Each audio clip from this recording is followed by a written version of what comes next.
Hello friends, welcome to my YouTube channel. आज हम लोग देखेंगे अर्थमेटिक प्रोग्रेशन, समांतर श्रेणी जिसको हिंदी में कहते हैं। और हम लोग इसका बेसिक से लेकर एडवांस लेवल तक देखेंगे, जो मतलब किसको क्यों एपी बनता है, क्यों इसका इससे क्या हम लोगों की ज़िंदगी में क्या फ़ायदा होगा, मतलब क्यों, मतलब इसका यूज क्या है। और अगर आप लोग वीडियो को शुरू से लेकर लास्ट तक देखते हैं तो वीडियो पूरा समझ में आएगा। ये नहीं जो अगर स्किप कर रहे हैं तो फिर ये नहीं पता चलेगा ये क्या है और ये क्या है। अगर वीडियो को शुरू से अंत तक देखिएगा तो सब कुछ पता चलेगा। अगर कोई दिक्कत होगा तो कमेंट बॉक्स में ज़रूर बताइएगा क्या मतलब समझ में नहीं आया, या कुछ हम अगले वीडियो में कोशिश करेंगे जो अच्छे से समझा पाएँ। तो स्टार्ट करते हैं हम लोग अर्थमेटिक प्रोग्रेशन। दोस्तों सबसे पहले हम लोग क्या करेंगे, क्या है पहले अर्थमेटिक प्रोग्रेशन। हम लोग को इसको शॉर्टकट में क्या बोलते हैं, एपी, अर्थमेटिक प्रोग्रेशन। तो एपी ये हो गया। और जो है इसका जैसे कोई सवाल बनेगा, जैसे 2 1 2 3 4 5 6, ये क्या है, ये एक एपी है। क्यों है एपी, इसमें जो है एक डिस्टेंस जो है सेम है। जैसे 1 और 2 के बीच में कितना डिफरेंस है, 1 का। 2 और 3 के बीच में कितना डिफरेंस है, 1 का। 3 और 4 के बीच में कितना डिफरेंस है, 1 का। 4 और 5 के बीच में कितना डिफरेंस है, 1 का। और ऐसे ही एक और देखिए,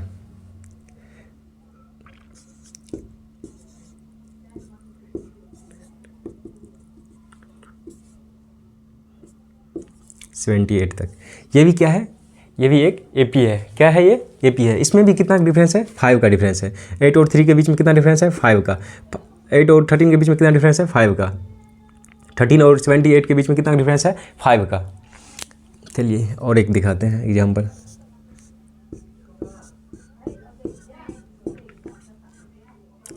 ये भी क्या है, ये भी एपी है। ये भी क्या है, एपी है। 4 और 4 के बीच में कितना डिफरेंस है, 0 का। 4 और 4 के बीच में कितना डिफरेंस है, 0 का, 0 का।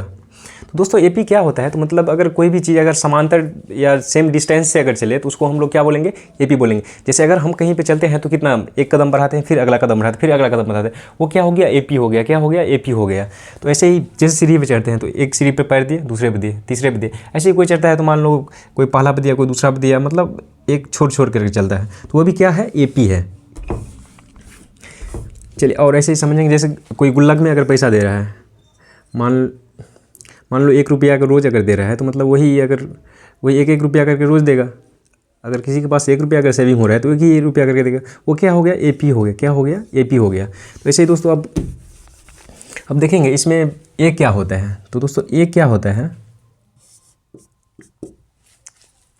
ए हो जाता है आपका फर्स्ट टर्म। क्या हो जाता है, फर्स्ट टर्म। और डी क्या हो जाता है,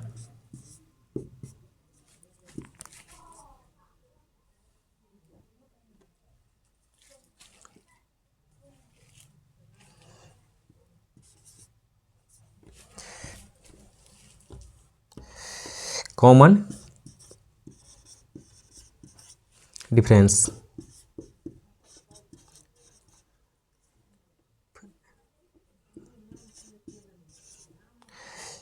ADN, एन हो जाता है क्या, नंबर ऑफ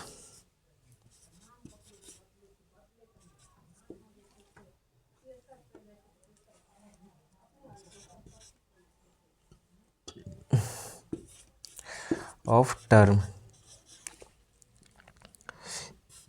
AN क्या हो जाता है, लास्ट टर्म। दोस्तों इसमें हम लोग देखेंगे जो एपी कौन सा है। दोस्तों इसमें एपी में ए कौन सा है, तो ए क्या हो गया, प्रथम पद, फर्स्ट टर्म। तो फर्स्ट टर्म क्या हो गया, प्रथम पद क्या हो गया, ए। ये क्या है, 1 क्या है, ए है। क्या है, 1 क्या है, ए है। और उसके बाद क्या होता है, डी, कॉमन डिस्टेंस। इन दोनों के बीच में कितना डिस्टेंस है, 1 का। और एन क्या है, नंबर ऑफ टर्म्स। तो दोस्तों इसमें तो नंबर ऑफ टर्म्स नहीं है, ये कितना है, इनफाइनाइट है। कितना है, इनफाइनाइट है, मतलब आगे तक ये बढ़ रहा है। और एन क्या हो जाएगा, और इनफाइनाइट मीन्स आगे तक मान लीजिए जो निकला वो हो जाएगा, क्या होगा, एन हो जाएगा। तो इसमें एन और एन मेंशन नहीं है। तो अब मान लीजिए एपी जो है कितने टाइप्स का होता है, 2 टाइप का। एक होता है फाइनाइट एपी। कौन सा, इनफाइनाइट एपी। फाइनाइट एपी में ये होता है, जैसे इसमें क्या है, 3 है, 8 है, 13 है और 78 है। 3, 8 और 13 और 78 ये कहाँ, यहाँ तक तो फाइनाइट हो गया है, मतलब यहाँ तक 78 तक ये क्लोज है। और एक होता है इनफाइनाइट,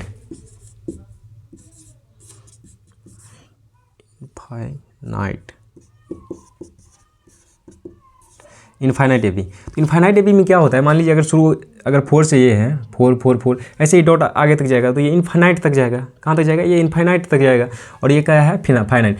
ये भी किसका एग्जांपल है, इनफाइनाइट का। किसका एग्जांपल है, इनफाइनाइट का। अगर इसी में अगर हम लोग यहाँ पे ए एन लिख देते हैं, क्या लिख देते हैं, ए एन अगर लिख देते हैं तो ये क्या हो जाएगा, ये फाइनाइट हो जाएगा। क्या हो जाएगा, फाइनाइट हो जाएगा। क्योंकि इसमें मान लीजिए किसी भी टर्म पे या कुछ ए एन या एक्स वाई जेड मान लीजिए कुछ भी अगर लिख देंगे तो ये क्या हो जाएगा, फाइनाइट हो जाएगा। इसमें मतलब ये है जो एक टारगेट है जो यहीं तक चलना है, कोई टारगेट दिया गया है जो यहीं तक चलना है। और इसमें कोई टारगेट नहीं दिया गया। जैसे आप लोगों को कहीं पे मान लीजिए जाना है, जैसे ट्रेन में, तो ट्रेन में बता दिया जाएगा जैसे अगर आप इस स्टेशन पे चढ़े तो अगले स्टेशन पे आपको उतरना है। मान लीजिए वो ट्रेन जो है कहीं पे मान लीजिए रुकेगा ही नहीं, फिर ट्रेन तो कहीं पे रुकेगी, फिर उसके बाद क्या करेगी, ट्रेन तो चलेगी।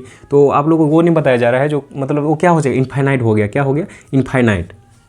तो एपी कितने टाइप्स का होता है, 2 टाइप का, एक फाइनाइट और एक इनफाइनाइट। तो फिर हम लोग आगे बढ़ते हैं। अब इसमें क्या है, कॉमन डिफरेंस। तो अब हम लोग कॉमन डिफरेंस कैसे निकालेंगे, तो कॉमन डिफरेंस का सूत्र होता है D बराबर A2 माइनस A1। ये क्या था, प्रथम पद। ये क्या था, फर्स्ट टर्म। अब क्या है, A2, तो मतलब सेकेंड टर्म में से फर्स्ट टर्म माइनस करने के लिए बोल रहा है। तो सेकेंड टर्म कौन सा हो गया, 2 माइनस 1, तो कितना आएगा, 1 आ गया। तो डी इसमें कितना है, 1। अब मान लीजिए इसमें कोई सवाल दे दिया, जैसे A6 तक है, A10 का वैल्यू कितना होगा। तो अब हम लोग जो इसका जो आंसर निकालेंगे तो an, इसका एक सूत्र होता है an इक्वल टू